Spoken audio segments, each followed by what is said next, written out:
আল্লাহ তাআলা কিয়ামতের কঠিন ময়দানে যেদিন স্বামী স্ত্রীকে চিনবে না, স্ত্রী স্বামীকে দেখে পালিয়ে যাবে, বন্ধু বন্ধুরে চিনবে না, পীর সাহেব মুরিদরে চিনবে না, মুরিদ পীর সাহেবরে চিনবে না, দলের কর্মী তার নেতারে চিনবে না, নেতা তার কর্মীরে চিনবে না, বন্ধু বন্ধুরে দেখে পালাবে। এই কঠিন মুহূর্তে সূর্যটা মাথার কাছে চলে আসবে, জমিনটা তামার জমিন হবে, আজকের জমিনের মতো নয়। মানুষ ঘর্মাক্ত, ক্লান্ত, শ্রান্ত মাথার মগজগুলো কানের ছিদ্র আর নাকের ছিদ্র দিয়ে বেয়ে বেয়ে পড়বে। বিশ্বনবী ফরমান, কিয়ামতের ওই কঠিন ময়দানে 7 শ্রেণীর ব্যক্তিকে রব্বুল আলামিন তার আরশের নিচে ছায়া দিবেন। তার মধ্যে প্রথম শ্রেণীর ব্যক্তি হলো ইমামুন আদিল, যে ইনসাফের সাথে বিচার করে, যে জাস্টিস সমাজে সার্ভ করে, যে সুশাসন নিশ্চিত করে, ওই ইমামুন আদিল। আদিল শব্দটা বুঝছেন না? ইন্নাল্লাহা ইয়া'মুরু বিল আদল, পাইছেন? আদিল। 7 শ্রেণীর ব্যক্তিকে আল্লাহ তাআলা সুশীতল আরশের নিচে ছায়া দিবেন, যেদিন তার দেয়া ছায়া ছাড়া কোনো ছায়া থাকবে না। এর প্রথম হচ্ছে ইমামুন আদিল, ন্যায়পরায়ণ শাসক। চিল্লায় বলেন সুবহানাল্লাহ। আবার বিশ্বনবী বললেন, ইন্নাল মুকসিতিনা ইনদাল্লাহি আলা মানাবিরা মিন নূর আন ইয়ামিনির রহমান। কিয়ামতের দিন যারা ন্যায় পরায়ণ হিসেবে আল্লাহর সামনে দাঁড়াবে, কিয়ামতের দিন রব্বুল আলামিন তার আরশের ডান দিকে ওই ন্যায় পরায়ণ লোকদের জন্য আরশের ডান দিকে একটা নূরের মিম্বারে তাদেরকে বসার সুযোগ করে দিবে। আল্লাহর আরশের ডান দিকে ন্যায় পরায়ণ লোকদের জন্য আল্লাহ তাআলা নূরের মিম্বার বানাবে। চারটে কেন কথা মনে করেছেন? আল আদাল, জাস্টিস। ইন্নাল্লাহা ইয়া'মুরু বিল আদল। আল্লাহ তাআলা এই আদালতের নির্দেশনা দেন, সুবিচার, সুশাসন। প্রিয় ভাইয়েরা, এটা আমরা বাংলাদেশে চাই কি চাই না?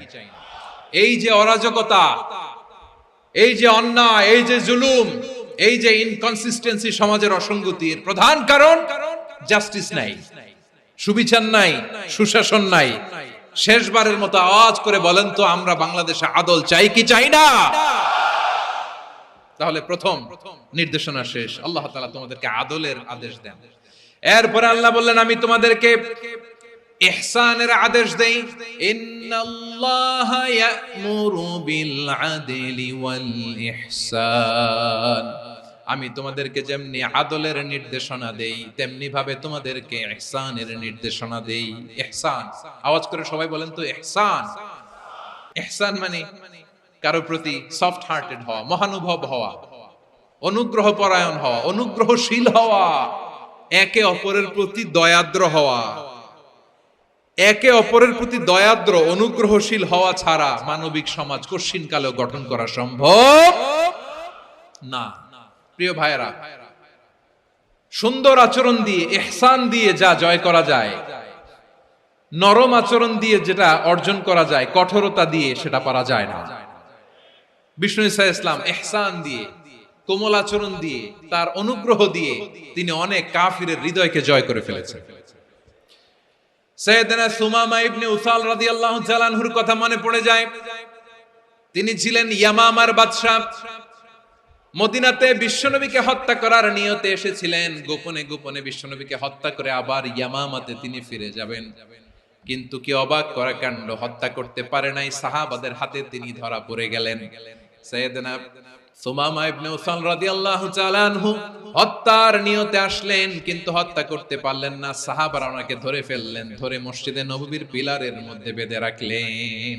সুমামা ইবনে উসাল, সিরাত থেকে শুনে, সিরাত থেকে শোনাচ্ছি, রাদিয়াল্লাহু তাআলা আনহু ইয়ামামার অধিপতি ছিলেন। বিশ্বনবীকে হত্যার জন্য আসছেন, ধরা পড়ে গেছেন, এখন মসজিদে নববীতে বেঁধে রাখছেন। তার মানে বন্দী। এখন স্ট্যাটাস কি? বন্দী, ক্যাপটিভ। তো বিষ্ণু ঈসা ইসলাম সাহাবাদেরকে বললেন, তার খোঁজ খবর নিও, সুমামা ইবনে উসালের খোঁজ খবর নিও। সাহাবারা বলেন, ইয়া রাসূলুল্লাহ, আপনাকে হত্যা করতে এসেছে, তার তো কঠিন ক্যাপিটাল পানিশমেন্ট হওয়া দরকার, কঠিন শাস্তি হওয়া দরকার। বিশ্বনবী বললেন, না, আমি যেটা জানি তোমরা সেটা জানো না, তোমরা সুমামার সাথে ভালো আচরণ করো। বিশ্বনবী সুমামার কাছে গেলেন।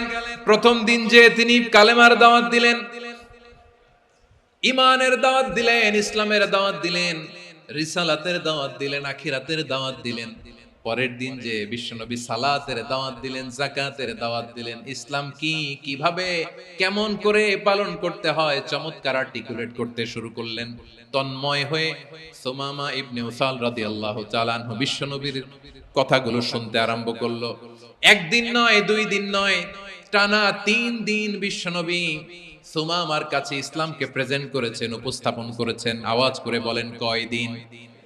3 দিন। 3 দিন মসজিদে নববীতে বাধা। আর সাহাবীদেরকে বললেন, তার খোঁজ খবর নিও, তোমরা যে রুটি বানাও এর মধ্যে সবচেয়ে ভালো আটার রুটিটা তারে দিও, সবচেয়ে রিফাইন্ড খেজুর, যেটা পিওর খেজুর, এটা তারে দিও। আর বিশ্বনবী নিজের উট থেকে দুধ দহন করে ওনার বাড়ির এক কর্মচারীকে বলেছেন, দুধ দহন করে সুমামার জন্য নিয়ে যেও। সুবহানাল্লাহ পড়বেন না? সবাই তো অবাক, ইয়ামামা থেকে আসছে নবীকে হত্যা করতে, বিশ্বনবী দেখে তারে জামাই আদর করে। একদিন নয়, 2 দিন নয়, টানা 3 দিন বিশ্বনবী এভাবে সুমামার কাছে যে ইসলামকে প্রেজেন্ট করতে আরম্ভ করলেন, ইসলামকে উপস্থাপন করতে শুরু করলেন।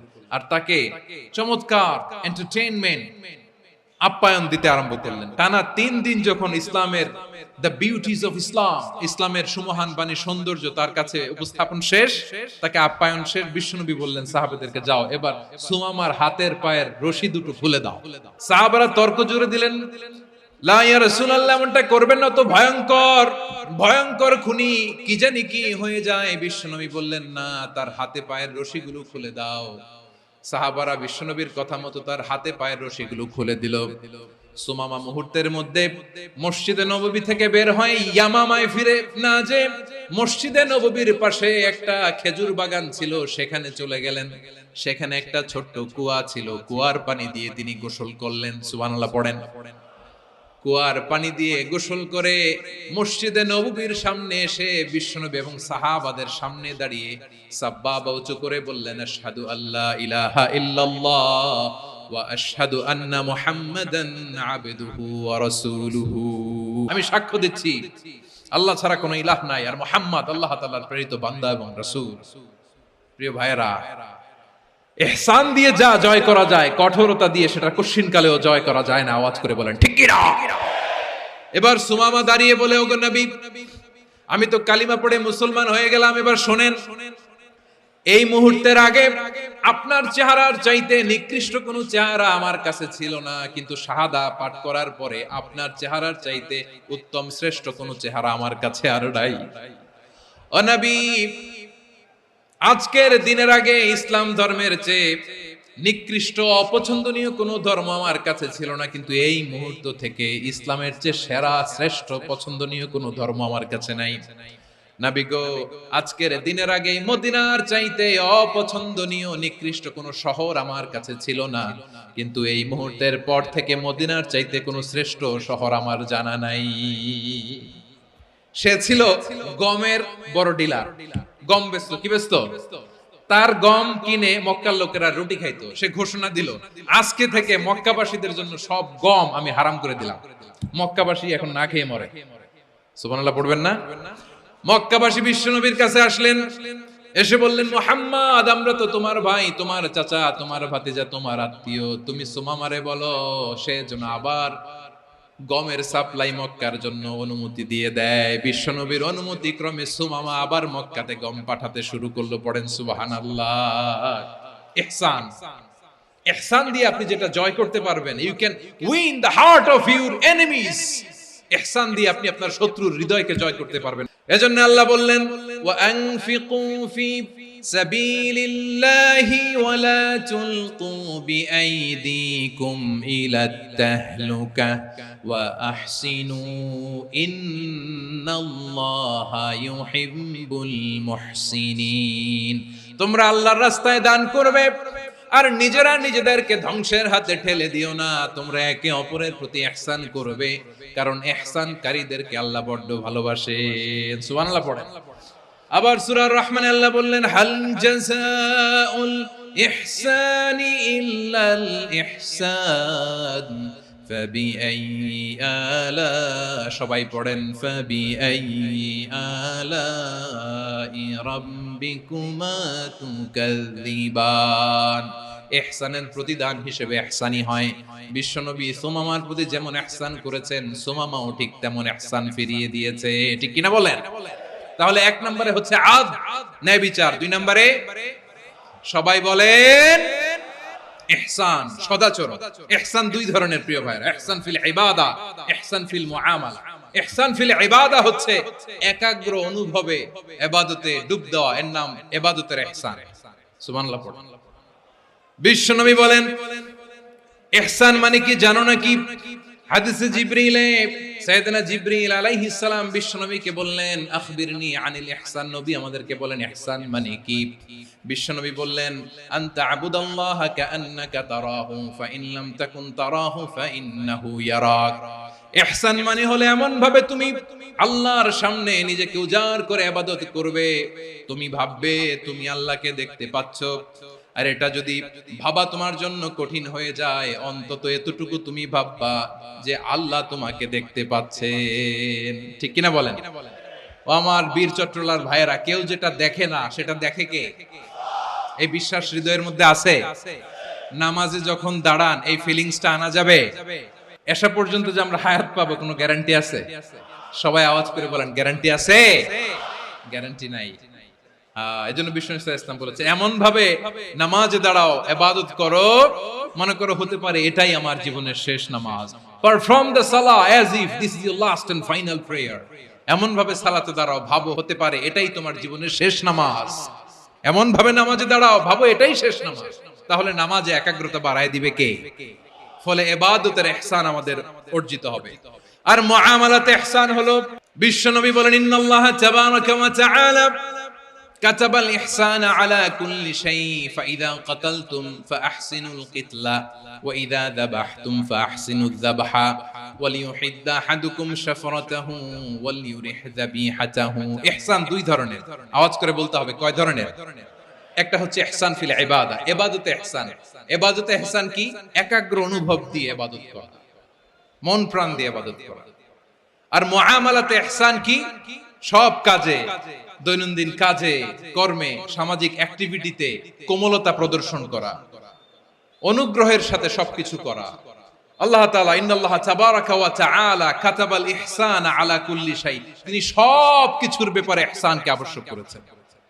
সবকিছু, মুমিনের সব কাজে ইহসানের পরশ থাকবে। ওয়া ইযা কাতালতুম ফাহসিনুল কিতলা, বিষ্ণুই বলেন তুমি যখন কাউকে হত্যা করো ইহসানের সাথে করো। সুবহানাল্লাহ পড়বেন না? যখন হত্যা করো তখনও ইহসানের সাথে। আচ্ছা হত্যা করবো আবার ইহসান আসবে করতে, করে তো মেরেই ফেলবো আমি। আল্লাহ, ও ভাই একজন খুন করেছে, খুনি, রাষ্ট্রীয় আইনে তার শাস্তি হয়েছে ডেথ পেনাল্টি, মৃত্যুদণ্ড। এখন মৃত্যুদণ্ড দেখে আপনি যেমনি মন চায় তেমনি মারবেন লোকটারে? ওর নাক কেটে ফেলতে পারবেন? ওর কান কাটতে পারবেন? ওর চোখ উপড়ে ফেলতে পারবেন আপনি? যেমন মন চায় তার অঙ্গহানি করা যাবে না। ইহসানের সাথে তাকে হত্যা করো। সুবহানাল্লাহ, this is Islam, this is the true essence of Islam. ওয়া ইযা যাবাহতুম ফাহসিনু যাবহা, যখন জবাই করবে তখনও ইহসানের সাথে জবাই করো। করব জবাই, ওইখানেও নাকি ইহসান।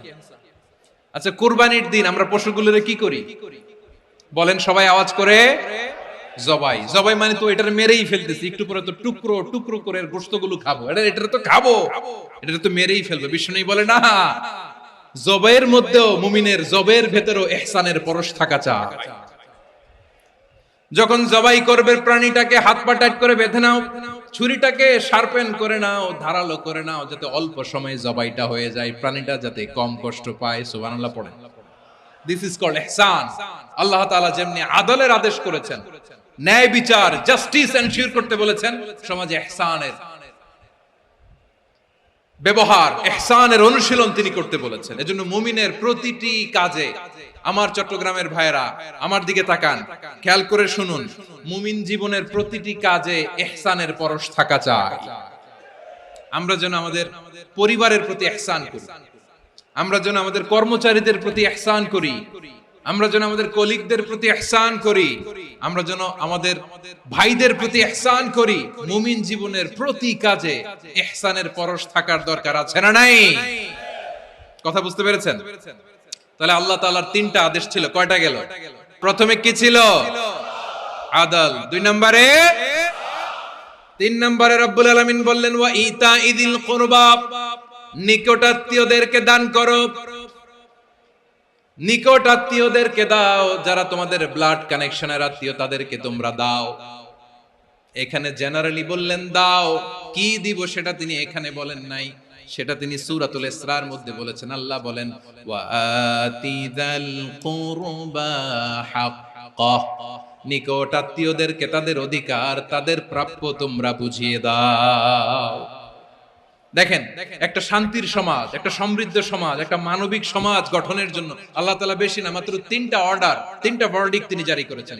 এক নাম্বার সুশাসন, ন্যায় বিচার। দুই নাম্বার ইহসান। তিন নাম্বার নিকটাত্মীয়, যারা কাছের, তোমার ভেরি ক্লোজ রিলেশনশিপে আছে, তাদেরকে দাও। দাও, দিলে বাড়িয়ে দেয় কে? অনেকে দিতে চায় না, কৃপণতা করে। দিলে বাড়ায় দেয় কে? ও মিয়া, মদিনার মধ্যে সবচাইতে গরিব সাহাবী ছিল বেলাল রাদিয়াল্লাহু তাআলা আনহু। ওনার এন্টায়ার অ্যাসেট, সম্পদের পরিমাণ কতদূর জানেন? একটা লুঙ্গি। বেলাল রাদিয়াল্লাহু তাআলা আনহু, ওনার টোটাল ওয়েলথের এস্টিমেশন হচ্ছে মাত্র একটা লুঙ্গি। একটা লুঙ্গি, টোটাল ওয়েলথ এস্টিমেশন, টোটাল সম্পদের পরিমাণ বেলাল রাদিয়াল্লাহু তাআলা আনহুর কি ছিল? ওই বেলাল রাদিয়াল্লাহু তাআলা আনহুকে বিষ্ণু ইসলাম বলেছেন আনফিক ইয়া বেলাল, ও বেলাল তুমিও দাও। ওয়ালা তাখশা মিন যিল আরশি ইখলালা, আরশের অধিপতির তো কোনো ঘাটতি নাই, তুমি দিলে ওই আল্লাহ তোমারে বাড়ায় দিবে। এজন্য আমার প্রিয় ভাইয়েরা, দিলে কমে না, দিলে বাড়ে। অনেকে ধরে রাখে, নতুন কিছু নিতে পারে না, হাত দিয়ে যেটা ধরে রেখেছেন এটা দিয়ে দেন, বড় একটা ধরার সুযোগ পাবেন। জোরে বলেন ঠিক কিনা? রব্বুল আলামিন বললেন ৩ নাম্বার আদেশ হলো তোমাদের প্রতি, সমাজটারে কেমন করে মানবিক সমাজ, সুন্দর সমাজ গড়বা। ৩ নাম্বার আদেশ হলো ওয়া আতিদাল কুরবা হাক্কা, নিকটাত্মীয়দেরকে তাদের প্রাপ্য বুঝিয়ে দাও। এই নিকটাত্মীয়দেরকে তাদের অধিকার বুঝিয়ে দেওয়া, প্রাপ্য বুঝিয়ে দেওয়াতে আমাদের গাফলতি আছে না নাই? অনেকে দেখবেন অনেক আল্লাহওয়ালা, তাহাজ্জুদ গুজার, সেজদা দিতে দিতে কপালে কালো দাগ ফেলে দিছে, সে তার বোনের হকটা আদায় করে নাই, আছে না নাই? অনেক বড় হাজী সাহেব, বিশাল লম্বা দাড়ি, ছেলেরে সব দিয়ে দিছে, মেয়েরে কিছু দেয় নাই, মেয়ের হক আদায় করে নাই, আছে না নাই? এই হাজী সাহেবেরা, এই আল্লাহওয়ালারা কিয়ামতের ময়দানে আটকে যাবে। আপনি অন্যের অধিকার নষ্ট করেছেন, তাদের রাইটস কে ভায়োলেট করেছেন। এজন্য আল্লাহ তাআলা বলেন, কারো অধিকার যদি কেউ নষ্ট করে, ওই সমাজটা মানবিক সমাজ কঠিন কালেও হতে পারে না। এজন্য ৩ নম্বর আল্লাহ বললেন ওয়া ইতাইদিল কুরবা, নিকটাত্মীয়দেরকে দাও। কি দিবা? তাদের অধিকার দিয়ে দাও। বোনের অধিকার বুঝিয়ে দাও, মেয়ের অধিকার বুঝিয়ে দাও, ফুফুর অধিকার বুঝিয়ে দাও। দেখবেন অনেক মায়েরা ছেলের পাতে মুরগির রান দেয়, মেয়ের পাতে দেয় মুরগির ঠ্যাং। তো মেয়ের কি মুরগির রান খেতে মনে চায় না? মনে চায় না? এমনটা করা যাবে না। নিকটাত্মীয়দেরকে অধিকার দিয়ে দাও, নিকটাত্মীয়ের সাথে সুসম্পর্ক রাখো। আদেশটা কার? এজন্য প্রিয় ভাইয়েরা, জীবনে যদি বারাকা অর্জন করতে চান, নিকটাত্মীয়দের সাথে সুসম্পর্ক রাখতে হবে, তাদের জন্য উপহার পাঠাতে হবে। বিশ্বনবী বলেন লা ইয়াদখুলুল জান্নাতা কাতে, যে ব্যক্তি আত্মীয়তার সম্পর্ককে ছিন্ন করে দেয়, সে কঠিন কালেও আল্লাহর জান্নাতে ঢুকবে না। আপনি কি এটারে সহজ হাদিস মনে করছেন? এটা সহজ কথা? আপনি ভাবছেন আপনার নামাজ আপনারে বাঁচাতে পারবে, আপনার রোজা বাঁচাতে পারবে, আপনার তাহাজ্জুদ আপনারে বাঁচাতে পারবে? অধিকার নষ্ট করলে কিছুই আপনারে বাঁচাতে পারবে না। এজন্য নিকট আত্মীয়দেরকে দিতে হবে বেশি বেশি। বিশ্বনবী বলেন ইন্না সাদাকাতা আলাল মিসকিনি সাদাকা ওয়া আলা যির রাহিমি ইসনাতান সাদাকাতুন ওয়া সিলা। মিসকিন রে দান করলে শুধু দানের সওয়াব হয়, নিকট আত্মীয়কে দান করলে দুইটার সওয়াব হয়, সাদাকার সওয়াব হয়, আবার আত্মীয়তার বন্ধন অটুট রাখার সওয়াব হয়ে যায়। আবার বিশ্বনবী বললেন মান সাররাহু আইয়ুবসাতা লাহু ফি রিজকিহি ওয়া ইনসালাহু ফি আসারিহি ফালইয়াসিল রাহিমা। যে ব্যক্তি তার রিজিকের প্রশস্ততা চায় আর হায়াতে বরকত চায়, সে যেন তার আত্মীয়ের সাথে সুসম্পর্ক রাখে। আমার প্রিয় চট্টলার ভাইয়েরা, আমাদের রিজিক বাড়ুক, এটা আমরা চাই কি চাই না? সবাই চান? হ্যাঁ, আমাদের রিজিকে প্রশস্ততা আসুক, চাই কি চাই না? আমাদের হায়াতে বরকত আসুক, আমরা চাই কি চাই না? এই দুইটা যদি চান তাহলে নিকটাত্মীয়দের সাথে সুসম্পর্ক রাখবেন। পারবেন? তাহলে সমাজটারে মানবিক সমাজ বানায় দিবে কে? তিনটা আদেশ চলে গেল। 1 নম্বরে কি ছিল?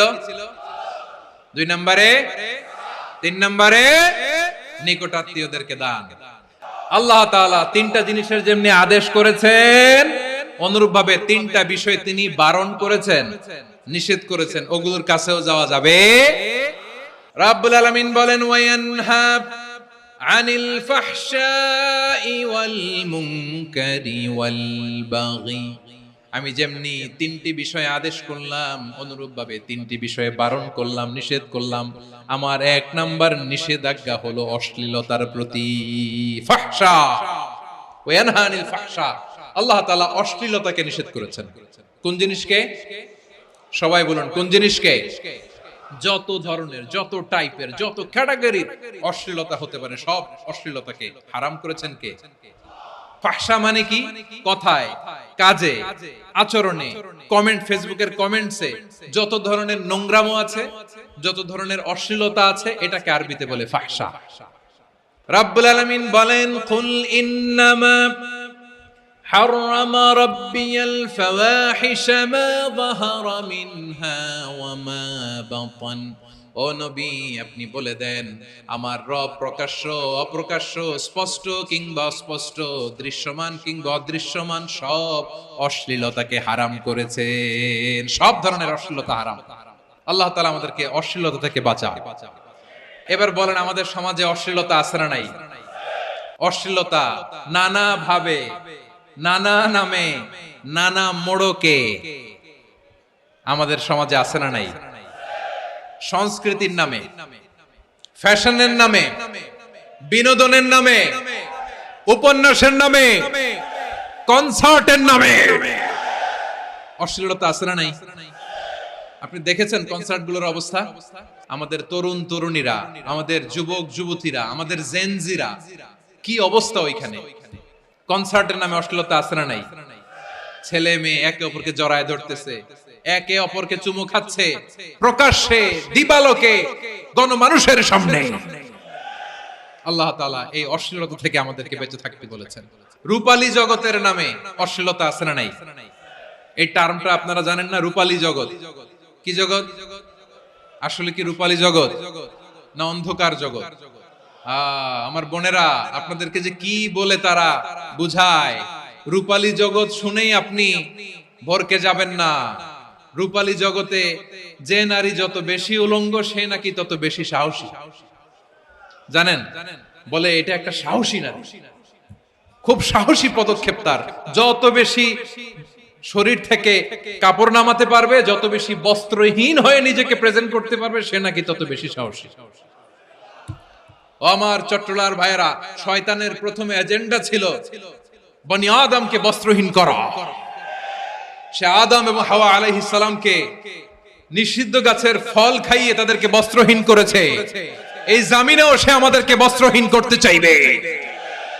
এই রূপালী জগতের নামে তারা এটা করে। আমার প্রিয় বোনেরা, আপনি জানেন না আপনার দাম কত। ওরা আপনাদেরকে বিজ্ঞাপনের সস্তা পণ্য বানাতে চায়। ওরা আপনাদেরকে ওদের ভোগের লিপসার টুলস বানাতে চায়। ওরা আপনাদেরকে দিয়ে ওদের খায়েশ পূরণ করতে চায়। এটা আপনাদের জন্য মোটেও ডিগনিটি নয়, এটা আপনাদের জন্য সম্মান নয়।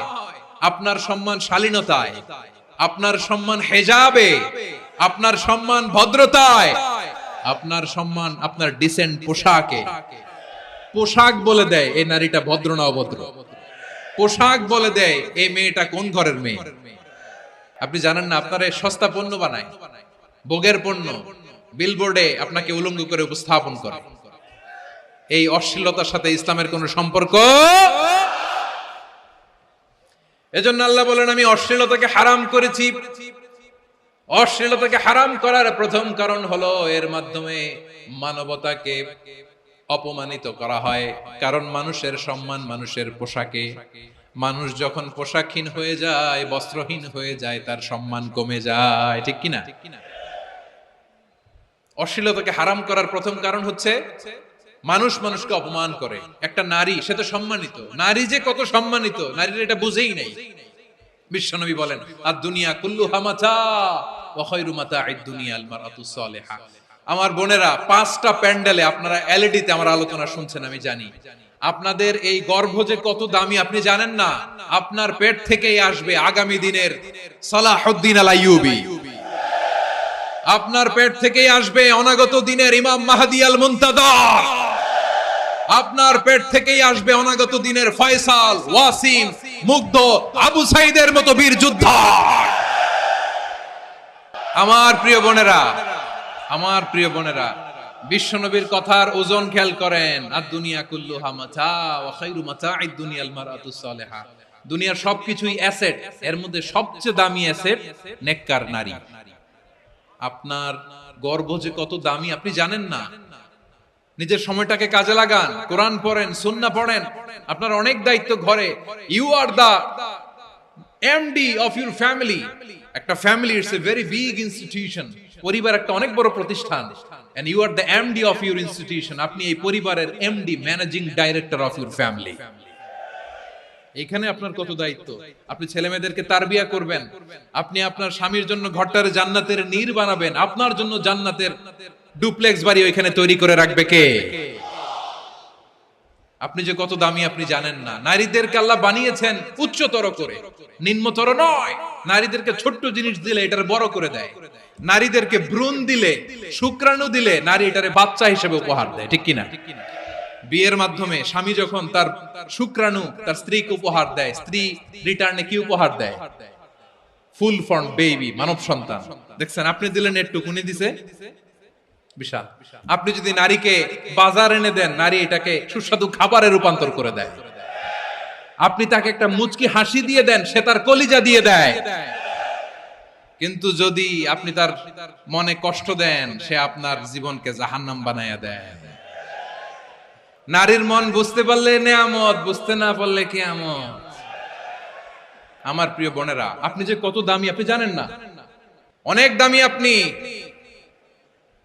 আপনাদেরকে যেন ভোগের সস্তা পণ্য বানাতে না পারে, আপনাদেরকে সচেতন থাকতে হবে। তাহলে কেন আল্লাহ তাআলা এই ফাহশা, অশ্লীলতাকে হারাম করলেন? 1 নাম্বার, এতে হিউম্যান ডিগনিটি কমে। 2 নাম্বার, এতে মানুষের অধিকার নষ্ট হয়। আপনি বিয়ে করেছেন, এরে পরকিয়া করেন, ওর সাথে এরকম আছে না নাই? স্ত্রীর অধিকার নষ্ট করেছেন। আপনি বিবাহ সম্পর্কে আবদ্ধ হয়েছেন তার সাথে, আপনি পরকিয়া করেন ওই ছেলের সাথে, আপনি আপনার হাজবেন্ডের সাথে বিট্রে করেছেন। এজন্য আল্লাহ অশ্লীলতাকে হারাম করেছেন। অশ্লীলতাকে হারাম করার আরেকটা কারণ হচ্ছে আল্লাহ তাআলা এই হিউম্যান জেনারেশনকে এটাকে প্রিজার্ভ করতে চায়। হিফজুন নাসল, এটা মাকাসিদুশ শরিয়ার অনেক গুরুত্বপূর্ণ একটা মাকাসিদ, অনেক গুরুত্বপূর্ণ। আপনার নাসল, আপনার জেনারেশনকে সংরক্ষণ করা। এই যে আসতেছে ফেব্রুয়ারি, কত ফেব্রুয়ারি জানো? এটা কি বিশ্ব ভালোবাসা দিবস? হ্যাঁ, কি দিবস?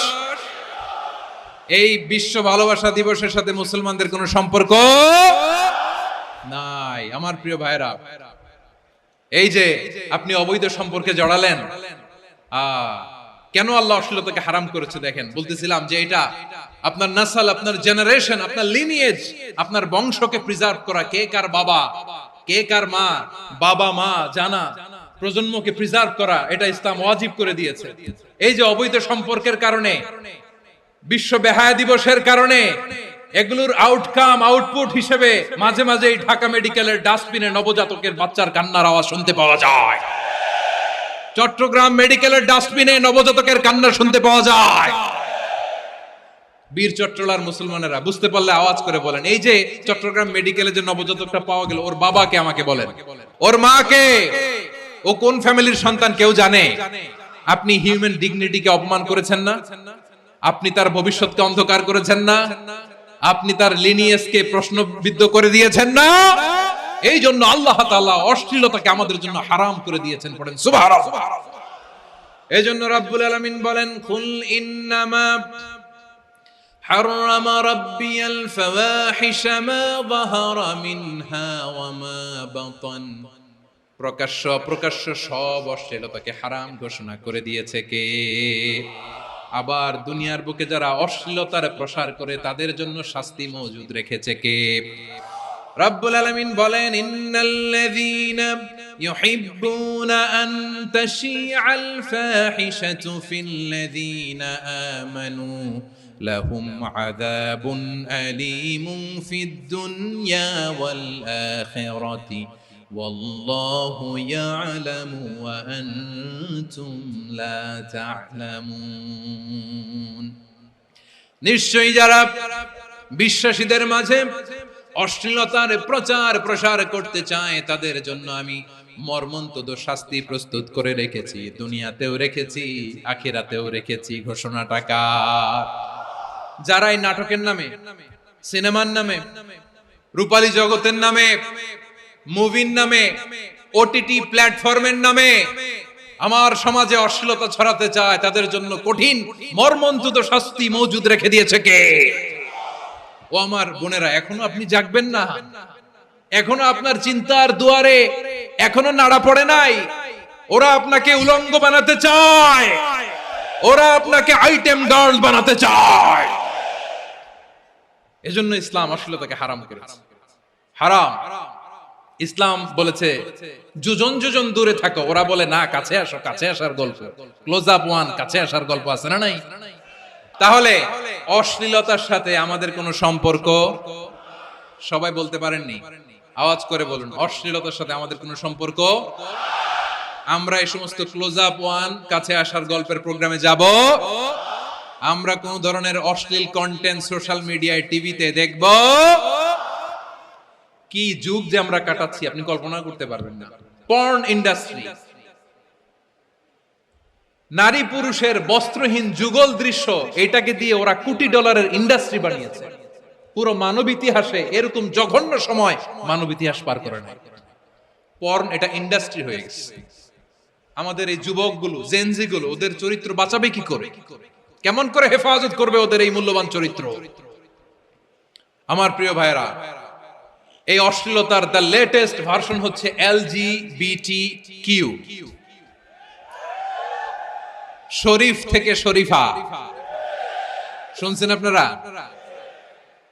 দেখতে পুরুষ, আসলেই পুরুষ, সুস্থ একজন পুরুষ, 4 সন্তানের বাবা, বলে আমি মনে মনে নারী। দেখতে নারী, সুস্থ নারী, আসলেই সে দিব্যি একজন নারী, বলে আমি মনে মনে পুরুষ। সবচেয়ে ভয়ঙ্কর অশ্লীলতার সবচাইতে লেটেস্ট ভার্সন হচ্ছে এই ট্রান্সজেন্ডারিজম। সুস্থ পুরুষ তার বায়োলজিক্যাল গ্রোথকে হরমোন দিয়ে স্টপ করে দিয়ে সে সার্জারি করে নারী হতে চায়, সুস্থ নারী পুরুষ হতে চায়। পুরুষ পুরুষের প্রতি সেক্সুয়ালি আকর্ষণ বোধ করে, এটা লূত আলাইহিস সালামের কওমের মধ্যে ছিল। এটাকেও আল্লাহ কোরআনে ফাহিশা বলেছেন। ওয়ালুতান ইয قال لقومه أتأتون الفاحشة ما سبقكم بها من أحد من العالمين। লূত আলাইহিস সালাম বললেন, তোমরা কি এমন এক অশ্লীল কার্যক্রমে ডুব দিলে নাকি যেটা গোটা বিশ্বের কেউ কখনো করে নাই, তোমরাই প্রথম করেছো? পড়েন নাউযুবিল্লাহ। এই পশ্চিমের এই রোগ আমার দেশে যেন আসতে না পারে, আমাদের সজাগ থাকতে হবে। প্রিয় ভাইরা, চিল্লায় বলেন ঠিক কিনা? পশ্চিমের অবস্থা ভয়ঙ্কর। পাশ্চাত্যে, আমি যুক্তরাষ্ট্রে ছিলাম অনেকদিন, কয়েক মাস, বিভিন্ন স্টেটে ঘুরেছি। গার্ডিয়ানরা উদ্বিগ্ন, ছেলে মেয়েদেরকে, ছোট্ট ছেলে মেয়ে, ওদেরকে জিজ্ঞেস করে, তুমি how do you feel right now inside yourself? তুমি ভিতরে ভিতরে কেমন ফিল করো? তোমার কি ছেলে ছেলে লাগে না মেয়ে মেয়ে লাগে? আচ্ছা বলেন, এই ছোট্ট বাচ্চাটা ওকে এগুলো জেন্ডার অ্যাসাইনমেন্ট বলতে এগুলো কিছু বুঝে? এইভাবে মিসগাইড করা হচ্ছে। কৌতূহল বশত ছোট্ট ছেলে যদি বলে আমার তো মেয়ে মেয়ে লাগে, তখন বলে যে না তুমি মেয়ে, ছেলে না। মা বাবা বাধা দিলে ওকে আলাদা গভর্নমেন্ট হাউসে নিয়ে যায়। ভয়ঙ্করতম অবস্থা। আমরা একটা সময় শুনতাম যে হুজুর আমার ছেলেটা খুব ভালো, হাফেজে কোরআন, আল্লাহওয়ালা। হুজুর আমার ছেলে দাড়ি রাখছে, আল্লাহওয়ালা। হুজুর আমার ছেলে 5 ওয়াক্ত সালাত জামাতের সাথে পড়ে, তার মানে আল্লাহওয়ালা। পশ্চিমে যে আমি কি শুনছি জানেন? ওরা বলে হুজুর আমার ছেলেটা ইউনিভার্সিটির একটা মেয়ের সাথে প্রেম করে, ও খুব আল্লাহওয়ালা, হুজুর দোয়া করবেন। এর কারণ ওদের কাছে আল্লাহওয়ালার ক্রাইটেরিয়া হচ্ছে হুজুর আমার ছেলেটা আরেক ছেলের পছন্দ করে নাই, আমার মেয়েটা আরেক মেয়েকে ভালোবাসে নাই, এজন্য আমার ছেলেটা আল্লাহওয়ালা, হুজুর ওর জন্য একটু দোয়া করে দিয়েন। কি চ্যালেঞ্জ ওরা ফেস করতেছে। ওনার ছেলে যে আরেক ছেলেরে বিয়ে করবে না, এটাতেই উনি খুশি যে আলহামদুলিল্লাহ আমার ছেলেটা একটা মেয়েরে ভালোবাসে, আমার মেয়েটা একটা ছেলেরে ভালোবাসে, মানে এটা খুব আল্লাহওয়ালা। নাউজুবিল্লাহ পড়তে পারলেন না? এজন্য অশ্লীলতার সাথে আমাদের কোন সম্পর্ক। রব্বুল আলামিন বলেন ওয়ায়ানহা আনিল ফাহশাই ওয়াল মুনকারি ওয়াল বাগি, তিনটা জিনিসকে আমি নিষিদ্ধ করলাম। এক নাম্বার হলো ফাহশা, অশ্লীলতা। দুই নম্বরে হলো মুনকার, সমস্ত মন্দ কাজ। মুনকার মানে হচ্ছে যত মন্দ কাজ, খারাপ কাজ, বাজে কাজ, এটার বলে মুনকার। এটার কি বলে? আপনারা পড়ছেন না, তা'মুরুনা বিল মা'রুফি ওয়া তানহাউনা আনিল মুনকার। সৎ কাজের আদেশ, অসৎ কাজের নিষেধ। মুনকার, মুনকার হচ্ছে মানুষের স্বাভাবিক বিবেকবোধ যেটাকে খারাপ বলে, ওইটাই মুনকার। পৃথিবীর সব আসমানি গ্রন্থ যেটাকে খারাপ বলেছে, মানুষের স্বাভাবিক বিবেকবোধ যেটাকে খারাপ বলেছে, এগুলো সব মুনকার। যেমন ইফতিজিং, এটা কি ভালো না খারাপ? মজুদদারি, খাদ্যে ভেজাল দেওয়া, ওজনে কম দেওয়া, মাছে ফরমালিন মিশানো, চাঁদাবাজি, টেন্ডারবাজি, দখলবাজি, এগুলো আমাদের স্বাভাবিক বিবেকেই বলে এগুলো খারাপ, এগুলো হচ্ছে মুনকার। আল্লাহ তাআলা এই মুনকার থেকে আমাদেরকে বেঁচে থাকতে বলেন, আর শয়তান এই মুনকারের প্রতি আমাদেরকে উদ্বুদ্ধ করে। আল্লাহ তাআলা বললেন, ইয়া আইয়ুহাল্লাযীনা আমানু লা তাত্তাবিউ খুতুওয়াতিশ শাইতান ওয়া মান ইয়াত্তাবি' খুতুওয়াতিশ শাইতানি ফাইন্নাহু ইয়া'মুরু বিল ফাহশাই ওয়াল মুনকার। আল্লাহ বললেন, আমার গোলামেরা শোনো শোনো, ও আমার বিশ্বাসী বান্দারা খবরদার, তোমরা কশিনকালেও শয়তানের পদাঙ্ক অনুসরণ করবে না, কারণ শয়তান তোমাদেরকে অশ্লীলতা এবং মন্দ কাজের দিকে উদ্বুদ্ধ করে। আমাদের কাজ হচ্ছে শয়তান আমাদেরকে যেদিকে নিতে চায় আমরা তার উল্টা দিকে যাব। শয়তান এই মন্দ কাজকে আমাদের কাছে বিউটিফাই করে, চাকচিক্যময় করে আমাদের সামনে উপস্থাপন করে। এজন্য আল্লাহ বলেন মুনকারকে থামাতে হবে, মুনকার প্রতিরোধ করতে হবে।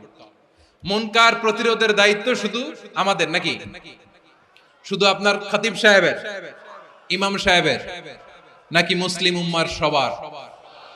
আওয়াজ করে বলুন, মুনকার অসৎ কাজ প্রতিরোধের দায়িত্ব কার?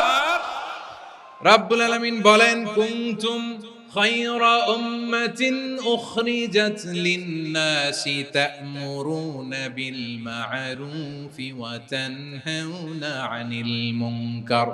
তোমাদেরকে শ্রেষ্ঠ জাতি করে জমিনের মধ্যে আবির্ভূত করা হয়েছে, যাতে করে তোমরা জমিনের ভেতরে সৎ কাজের আদেশ করতে পারো আর অসৎ কাজের নিষেধ করতে পারো। উম্মাহ, কুনতুম খায়রা, তাহলে গোটা উম্মার দায়িত্ব, এটা বুঝতে পারছেন তো? আচ্ছা, আরো নিচে আসেন। এরপরে আল্লাহ বললেন, শুধু উম্মাহ না, এই জমিনের রাজত্ব আমি যাদের হাতে দেই, এই জমিনের মালিক আমি যাদেরকে বানিয়ে দেই, যাদেরকে আমি সরকারের দায়িত্ব দেই, তাদেরকেও মুনকার প্রতিরোধের দায়িত্ব দিয়েছে কে? আল্লাহ বলেন, যারা ক্ষমতার মসনদে বসেছে তাদেরকে 4 দফা কর্মসূচি আমি আল্লাহ দিলাম। আওয়াজ করে বলেন, কয় দফা? আল্লাহ বলেন, আল্লাযীনা ইম্মাক্কান্নাহুম ফিল আরদি আকামুস সালাতা ওয়া আতাউয যাকাতা ওয়া আমারু বিল মা'রুফি ওয়া নাহাউ আনিল মুনকার ওয়ালিল্লাহি আকিবাতুল উমুর। যারা এই জমিনের উত্তরাধিকার হয়েছে তারা 4 দফা কর্মসূচি নিয়ে সামনে আগাবা। সালাত কায়েম করবা, যাকাত আদায় করবা, সৎ কাজের আদেশ দিবা, অসৎ কাজ থেকে মুনকার প্রতিরোধ করবা। আদেশটা কার? আমার প্রিয় চট্টলার ভাইরা, পুরো উম্মার দায়িত্ব মুনকার প্রতিরোধ করা, সরকার প্রধানের দায়িত্ব মুনকার প্রতিরোধ করা। এরপর আল্লাহ বলেন, প্রতিটা ফ্যামিলির যিনি প্রধান সিইও বাবা, প্রত্যেক বাবারও দায়িত্ব এই মুনকার প্রতিরোধ করা। আওয়াজ করে বলেন ঠিক কি না? যেমনটি সাইয়েদনা লোকমান আলাইহিস সালাম ওনার কলিজার টুকরা সন্তানকে আদেশ করেছেন, ইয়া বুনাইয়া আকিমিস সালাতা ওয়া'মুর বিল মা'রুফি ওয়ানহা আনিল মুনকার। পড়েন সুবহানাল্লাহ। বাবা ছেলেকে সবক দিচ্ছে, লোকমান আলাইহিস সালাম ছেলেকে বলতেছে, ওরে আমার কলিজার টুকরা সন্তান, ওরে আমার বাছা, নামাজ কায়েম করবা, সৎ কাজের আদেশ দিবা, আর মুনকার প্রতিরোধ করবা, অসৎ কাজ সমাজ থেকে খারাপ কাজকে ঝেঁটে বিদায় করে দিবা। তাহলে দেখেন আমি স্টেপ বাই স্টেপ নামলাম। পুরা উম্মার দায়িত্ব, জমিনের উত্তরাধিকারী আল্লাহ যাদেরকে বানিয়েছেন সরকার, তাদের দায়িত্ব, প্রতিটি ফ্যামিলির প্রধানের দায়িত্ব, এরপরে বিশ্বনবী বলেন সচেতন প্রতিটি মুসলিমের দায়িত্ব সমাজ থেকে মুনকারকে উৎখাত করা। বিশ্বনবী বলেছেন মান রাআ মিনকুম মুনকারান ফালিয়ুগাইয়িরহু বিয়াদিহি ফাইন লাম ইয়াসতাতি ফাবিলিসানিহি ওয়া ইন লাম ইয়াসতাতি ফাবিকলবিহি ওয়া যালিকা আযআফুল ঈমান।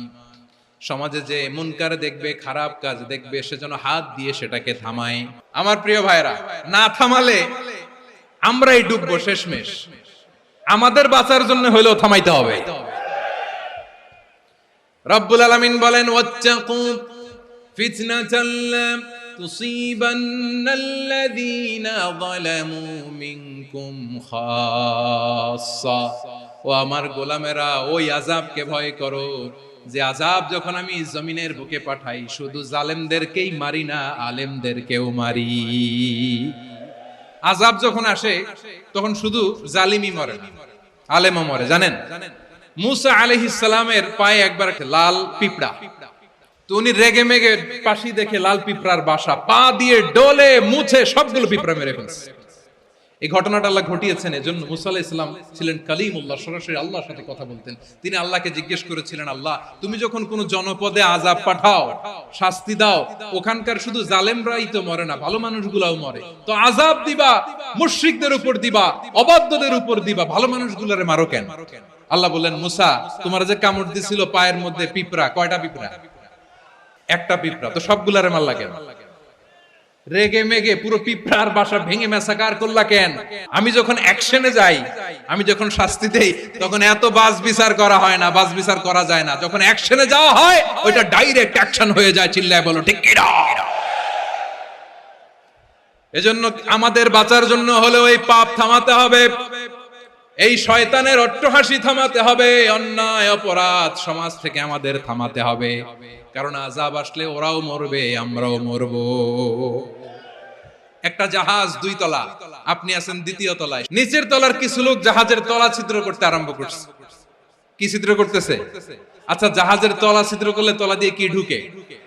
এখন আপনি যদি বলেন আমার কি, আমি তো 2 তলায়, আমি তো ভালো আছি, ওরা ছিদ্র করে ওরা মরবে। আসলে কি শুধু ওরা মরবে? তলা দিয়ে যখন পানি ঢুকবে, জাহাজ ঢুকলে আপনিও মরবেন। এজন্য নিজে মরার আগে ওই পাগলগুলোর নিচতলায় যে থামাতে হবে। চিল্লায় বলেন ঠিক কি না?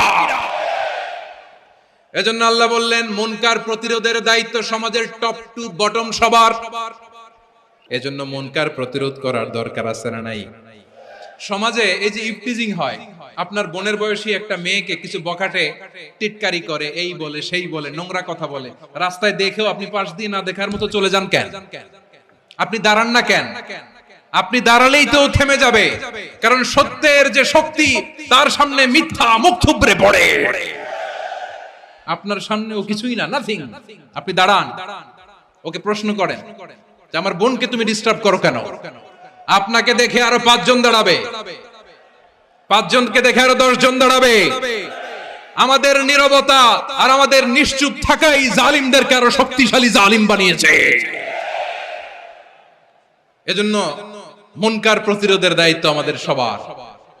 টেন্ডারবাজি, চাঁদাবাজি, দুর্নীতি, অপরাধ, দখলদারিত্ব, মজুদদারি, এগুলো সবকিছু একসাথে প্রতিরোধ করতে হবে। ঠিক কিনা বলেন?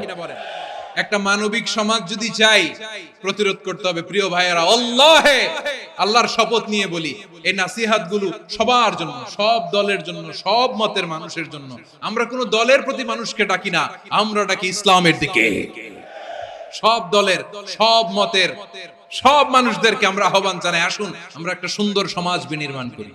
এই যে নতুন বাংলাদেশের এক সুযোগ এসেছে, আর জীবনে হয়তো আসবে না, সামনের 100 বছর এই সময় আসবে না।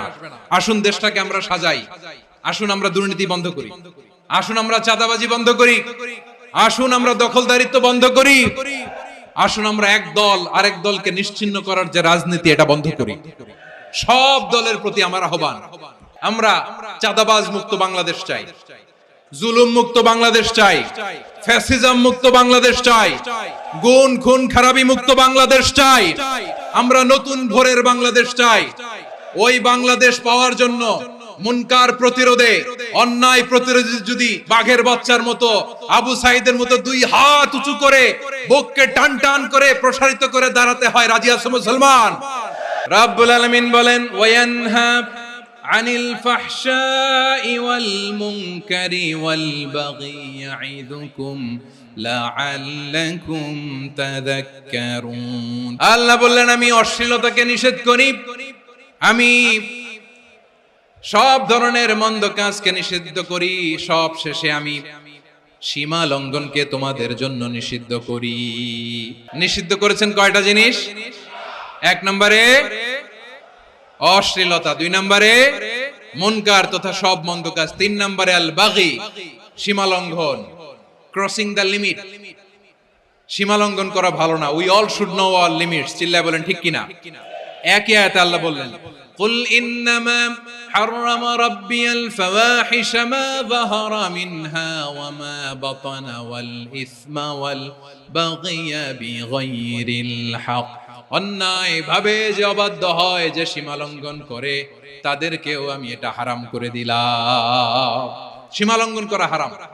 আল্লাহ বারবার বারবার আমাদেরকে ওয়ার্নিং দেয়। যখন আমরা থামি না তখন আল্লাহ ধরে, আর যখন ধরে তখন ছাড়ে না। ধরে ধরে ধরে না, ধরলে আল্লাহ ফেরাউনকে কিন্তু হুট করে ধরে নাই। আপনারা জানেন 9 বার ওয়ার্নিং দিয়েছে ফেরাউনকে। আল্লাহ তাআলা ওয়ার্নিং দিয়েছিল কয়বার? রাব্বুল আলামিন বলেন ওয়ালাকাদ আতাইনা মূসা 9 আয়াতিন বাইয়িনাত। 9টা মুআজিজা দেখিয়েছি। 1 2 3 বারবার এইভাবে রিমাইন্ডার, ওইভাবে রিমাইন্ডার, এইভাবে নসিহত, ওইভাবে দাওয়া। ফাকুলা লাহু কাওলান লাইয়িনা, নরম করে বলো, সফট করে বলো, যত ওয়ে হতে পারে দাওয়া মেথডোলজি। মুসা আলাইহিস সালামের সব অ্যাপ্লাই শেষ। 10ম বারে যে আল্লাহ ধরছে, 10ম বারে যে ধরেছে। এজন্য আল্লাহ বলেন আমি সীমা লঙ্ঘনকে পছন্দ করি না। কোরআনের অন্য আয়াতে বাগীকে বলা হয়েছে আল ইতিদা। সীমা লঙ্ঘন যারা করে তাদেরকে আল্লাহ বলেছেন মুতাদিন। ওয়াকাতিলু ফি সাবিলিল্লাহিল্লাযীনা ইউকাতিলুনাকুম ওয়া লা তা'তাদু ইন্নাল্লাহা লা ইউহিব্বুল মুতাদিন। আমি সীমা লঙ্ঘনকারীদেরকে কোশ্চিনকালেও পছন্দ করি না। আমরা যেন সীমা লঙ্ঘন না করি। রাজি আছেন তো? যে কোনো ক্ষেত্রে ইবাদতে যেন সীমা লঙ্ঘন না করি। অনেকে আমরা ইবাদতে সীমা লঙ্ঘন করে ফেলি। বিশ্বনবী সাল্লাল্লাহু আলাইহি ওয়াসাল্লাম যেটা শিখিয়েছেন এর বাইরে যে অতিরিক্ত বুজুর্গ হতে চায়, এরকম আছে না নাই? কোন ক্ষেত্রেই সীমা লঙ্ঘন করা যাবে, এমনকি যুদ্ধ ক্ষেত্রেও না। বিশ্বনবী সাল্লাল্লাহু আলাইহি ওয়াসাল্লাম বলেন খবরদার যুদ্ধ ক্ষেত্রেও সীমা লঙ্ঘন করো না। কি সুন্দর ইসলাম আমরা পেয়েছি। বিশ্বনবী বলেন খবরদার যুদ্ধের ময়দানে কোনো নারীর গায়ে হাত তোলো না, কোনো শিশুর গায়ে হাত তোলো না, কোনো গবাদি পশু হত্যা করো না, কোন শস্য ক্ষেত্র ধ্বংস করো না, ইবাদতরত অন্য ধর্মের কোন সন্ন্যাসীর গায়ে হাত তুলো না। বলেন সুবহানাল্লাহ। তাহলে আমরা সীমা লঙ্ঘন করতে পারবো? প্রিয় ভাইরা, একটা সুখী, সমৃদ্ধ, শান্তির সমাজ, মানবিক সমাজ যদি আমরা গঠন করতে চাই, আমাদের আল্লাহর দেয়া কয়টা আদেশ মানতে হবে বলেন দেখি? আর বেঁচে থাকতে হবে কয়টা জিনিস থেকে? আল্লাহর আদেশ কি? 1 নাম্বার আদাল, ন্যায়পরায়ণতা। আমরা সুবিচার, সুশাসন, ন্যায় বিচার চাই কি চাই না? 2 নম্বরে কি ছিল? মাশাআল্লাহ, আমরা যেন সবার প্রতি দয়া পরবশ হই, ইহসান করি। 3 নম্বরে কি ছিল? নিকটাত্মীয়দের দান করা, তাদের অধিকার প্রাপ্য বুঝিয়ে দেওয়া। পাশাপাশি 3টা জিনিস থেকে আল্লাহ বারণ করেছেন, নিষেধ করেছেন। তার প্রথমটা ফাহশা, অশ্লীলতা। অশ্লীলতার সাথে আমাদের কোনো সম্পর্ক। 2 নম্বর নিষেধাজ্ঞা কি ছিল? আল মুনকার, সমাজের যত মন্দ কাজ এগুলোকে আমরা প্রতিরোধ করব। রাজি আছেন তো সবাই? 3 নম্বরে আল বাগী, সীমালঙ্ঘন। কোন মুসলিম সীমালঙ্ঘন করে না। রাব্বুল আলামিন শেষে বললেন ইয়াইদুকুম লাআল্লাকুম তাযাক্কারুন, আল্লাহ তোমাদেরকে উপদেশ দেন যাতে তোমরা শিক্ষা গ্রহণ করো। আমরা উপদেশ দেব, আমরা জোর করে কাউরে কিছু মানাতে চাই না। লা ইকরাহা ফিদ্দিন ওয়াযাক্কির ফাইন্না যিকরা তানফাউল মুমিনিন। উপদেশ দিলে এটা মুমিনদের কাজে দেয়। লাস্তা আলাইহিম বিমুসাইতির ইন্নামা আনতা মুযাক্কির। নবী হে, আপনি রিমাইন্ডার দাতা, আপনি উপদেশ দিবেন। আমরাও বিশ্বনবীর এই হাদিসগুলো থেকে, কোরআনের আয়াত থেকে রিমাইন্ডার, এই কথামালা, বাণী বাহক হিসেবে এই বাণীগুলো আপনাদের সাথে কাছে পৌঁছে দিলাম। আমরা আল্লাহ তাআলার কাছে প্রার্থনা করি, আল্লাহ আমরা যেন আদল দিয়ে আমাদের সমাজকে গঠন করতে পারি। আল্লাহ আমরা যেন ইহসান করতে পারি। আমরা যেন নিকটাত্মীয়দের দান করতে পারি। আল্লাহ যত ধরনের অশ্লীলতা, অনাচার, মন্দ কাজ, সীমালঙ্ঘন, অবাধ্যতা থেকে যেন আমরা বেঁচে থাকতে পারি। আল্লাহ তাআলা আমাদের সবাইকে কথাগুলো বুঝার ও আমল করার তৌফিক দান করুক।